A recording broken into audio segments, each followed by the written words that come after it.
فرعون کے بارے میں آپ سب تو جانتے ہی ہوں گے کہ وہ ایک انسان ہونے کے باوجود خدا ہونے کا دعویٰ رکھتا تھا.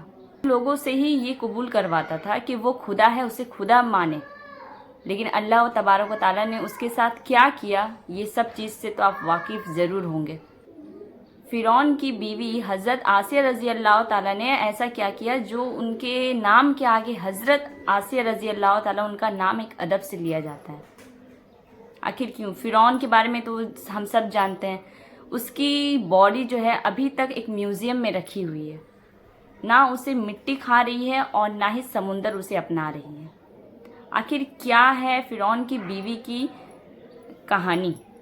تو آج ہم لوگ اسی ویڈیو پہ ریئیکٹ کرنے والے ہیں کہ فرعون کی بیوی حضرت آسیہ رضی اللہ تعالیٰ نے ایسا کیا کیا جس کی وجہ سے جنتی عورتوں میں سے ایک گنا جاتا ہے. تو چلیے ویڈیو سٹارٹ کرتے ہیں. ایمان کے خاطر اپنی جان قربان کرنے والی ایک دلیر خاتون جس نے موسیٰ علیہ السلام کی پرورش کی اور بچپن میں انہیں فرعون کے ظلم و جبر سے بچایا. لیکن جب اس خاتون نے اللہ پر ایمان لایا تو فرعون نے اس کے ساتھ کیا سلوک کیا، اور ایسا کیا ہوا کہ اس خاتون کو دنیا کی عظیم ترین عورت کا لقب دیا گیا.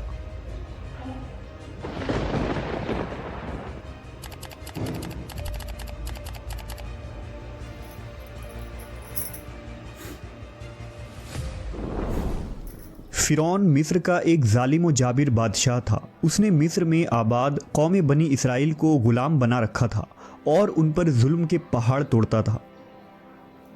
فرعون نہایت ہی مغرور بادشاہ تھا اور خود کو لوگوں کا خدا اور رازق کہلواتا تھا، لیکن کسی میں بھی اتنی جرت نہ تھی کہ فرعون کی مخالفت کر سکے. لہٰذا اللہ نے فرعون کے خاتمے کا ارادہ کیا تو بنی اسرائیل میں حضرت موسیٰ علیہ السلام کی پیدائش ہوئی. جب موسیٰ علیہ السلام کی پیدائش ہوئی تو ان دنوں فرعون نے اپنے سپاہیوں کو یہ حکم دے رکھا تھا کہ بنی اسرائیل میں جو لڑکا بھی پیدا ہو اسے قتل کر دیا جائے. لہٰذا اس مصیبت و آفت کے دور میں مجبوراً موسیٰ علیہ السلام کی والدہ نے آپ کو ایک صندوق میں رکھ کر صندوق کو مضبوطی سے بند کر دیا اور اسے دریائے نیل میں ڈال دیا. دریا سے نکل کر ایک نہر فرعون کے محل کے نیچے بہتی تھی.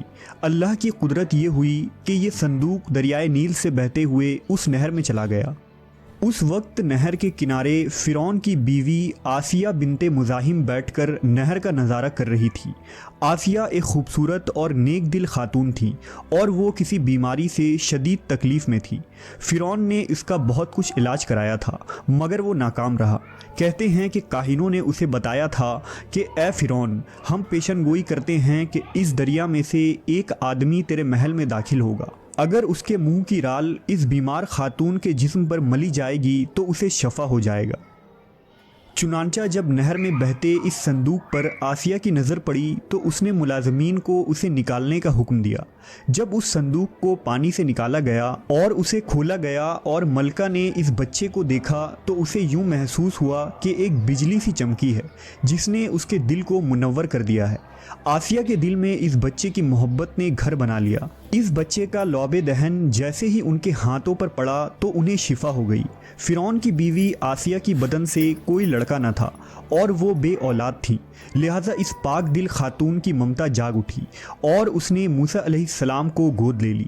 اس طرح اللہ کی قدرت سے موسیٰ علیہ السلام کی پرورش اسی فرعون کے محل میں ہوئی جس نے آپ علیہ السلام کے ہاتھوں سے ہلاک ہونا تھا.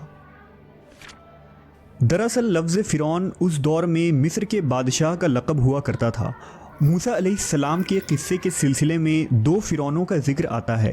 ایک وہ جس کے زمانے میں آپ پیدا ہوئے اور جس کے گھر میں آپ نے پرورش پائی، اور دوسرا وہ جس کے پاس آپ ایمان کی دعوت اور بنی اسرائیل کی آزادی کا مطالبہ لے کر گئے اور جو سمندر میں غرق ہو گیا. لہٰذا بی بی آسیہ کا خاوند جس نے موسیٰ علیہ السلام کو اپنے محل میں رکھا، اس فرعون کا نام رامسس ثانی بتایا جاتا ہے.